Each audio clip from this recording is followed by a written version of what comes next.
Halo semuanya, selamat datang di video presentasi kami untuk tugas Activity 2 SDLC Model Project. Perkenalkan, saya Rio Novan, perwakilan dari kelompok yang beranggotakan saya, Rio Novan, Yogi, Arun, Raffi, Willy, dan Isti. Pada video kali ini, saya akan menjelaskan salah satu model software development life cycle, yaitu prototype model. Dalam video ini, saya akan membahas pengertian prototype model, tahapan-tahapannya, kelebihan dan kekurangannya, serta contoh penerapannya dalam proyek nyata. Alright, let's get started. Pertama, pengertian prototype model. Prototype model adalah salah satu model pengembangan perangkat lunak yang termasuk dalam kategori model evolusioner atau iteratif. Model ini mulai dikembangkan pada tahun 1970-an dan dikembangkan oleh Barry Bohm. Prototype model muncul karena sering terjadi kesalahpahaman antara developer dan user dalam menentukan kebutuhan sistem. Pada model tradisional seperti waterfall, kebutuhan sistem harus ditentukan secara lengkap di awal proyek dan sulit untuk diubah. Namun, dalam prakteknya, pengguna sering belum bisa menjelaskan kebutuhannya secara detail sejak awal.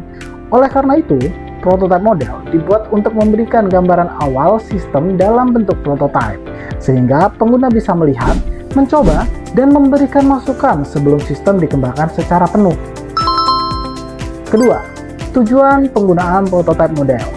Tujuan utama dari model ini adalah membantu memperjelas kebutuhan pengguna, mendapatkan umpan balik sejak tahap awal, mengurangi risiko kesalahan di awal proyek, meningkatkan komunikasi antara developer dan user, serta mempercepat pengembangan sistem akhir. Dengan adanya prototype model, kesalahan atau ketidaksesuaian bisa diketahui lebih awal sehingga biaya dan waktu perbaikan menjadi lebih efisien. Ketiga, tahapan prototype model. Tahapan dalam prototype model terdiri dari beberapa langkah, yaitu pengumpulan kebutuhan awal. Developer bertemu dengan pengguna untuk mengidentifikasi kebutuhan utama sistem. Kedua, perancangan cepat atau quick design, membuat desain sederhana seperti wireframe atau mockup. Ketiga, membangun prototype. Prototype dibuat berdasarkan desain cepat atau quick design. Fokusnya lebih pada tampilan dan alur sistem, bukan pada fungsi lengkap. Keempat, evaluasi oleh pengguna. Pengguna mencoba prototype dan memberikan umpan balik. Kelima, revisi prototype. Prototype diperbaiki berdasarkan masukan pengguna atau user. Tahap ini bisa berulang beberapa kali hingga pengguna merasa puas. Keenam, pengembangan sistem akhir. Setelah prototipe disetujui, sistem dikembangkan secara penuh dengan struktur yang lebih stabil dan aman.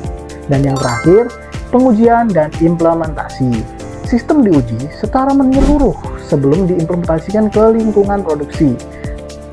Karena sifatnya iteratif, apa sih iteratif itu? Iteratif adalah proses pengulangan suatu tahapan kerja untuk memperbaiki atau menyempurnakan hasil sebelum sampai mendapatkan hasil yang diinginkan.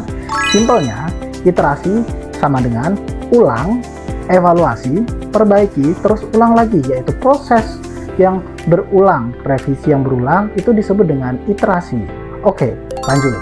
Karena sifatnya iteratif, model ini memungkinkan adanya perbaikan berulang sebelum sistem benar-benar selesai. 4. Kelebihan prototype model. Beberapa kelebihan prototype model antara lain, pengguna dapat melihat gambaran sistem sejak awal. Terus, memperjelas kebutuhan yang belum teridentifikasi dengan baik. Oke. Mengurangi resiko kesalahan besar di akhir proyek, meningkatkan komunikasi dan kolaborasi. Dan yang terakhir, cocok untuk sistem dengan antarmuka kompleks. Model ini sangat efektif untuk proyek yang kebutuhannya masih dinamis atau sering berubah. Poin kelima yaitu kekurangan prototype model. Setelah dengan kelebihannya yang lumayan banyak, di prototype model juga ada kekurangan. Kekurangannya yaitu iterasi bisa berlangsung tanpa batas waktu yang jelas. Ya, seperti tadi, banyaknya revisi-revisi itu kalau tidak di-manage dengan baik, ini akan bisa berulang dan tanpa batas. Yang kedua, dokumentasi sering kurang diperhatikan. Oke, yang ketiga, bisa terjadi scope creep. Apa itu scope creep? Yaitu penambahan fitur secara terus-menerus. Balik lagi ke poin nomor pertama, yaitu iterasi juga yang berlangsung tanpa batas waktu yang jelas. Sama poin ketiga ini juga karena fiturnya ditambah terus-menerus, kita juga nggak tahu nih selesainya sampai kapan. Yang keempat, pengguna bisa mengira prototipe adalah produk akhir. Ya, ini masalah misperception aja. Untuk yang terakhir, yaitu biaya bisa meningkat jika revisi terlalu banyak. Oleh karena itu, diperlukan manajemen proyek yang baik agar proses pengembangan tetap terkontrol. 6. Contoh penggunaan prototipe model.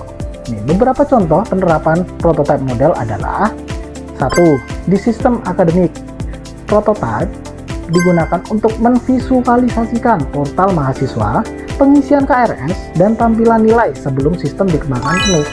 Kedua, aplikasi e-commerce. Prototipe menunjukkan alur belanja, keranjang, dan checkout agar pengguna bisa memberikan masukan sejak awal. Yang ketiga dan terakhir, aplikasi mobile UMKM. Prototipe aplikasi kasir atau katalog produk diuji oleh pelaku UMKM, lalu direvisi berdasarkan kebiasaan pengguna. Model ini cocok untuk sistem web, aplikasi mobile, proyek skala kecil hingga menengah, dan yang terakhir, proyek dengan kebutuhan yang dinamis.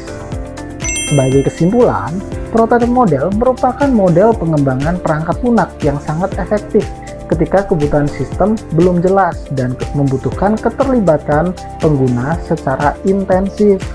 Dengan adanya prototipe, komunikasi antara developer dan user menjadi lebih jelas, sehingga resiko kegagalan proyek dapat diminimalkan.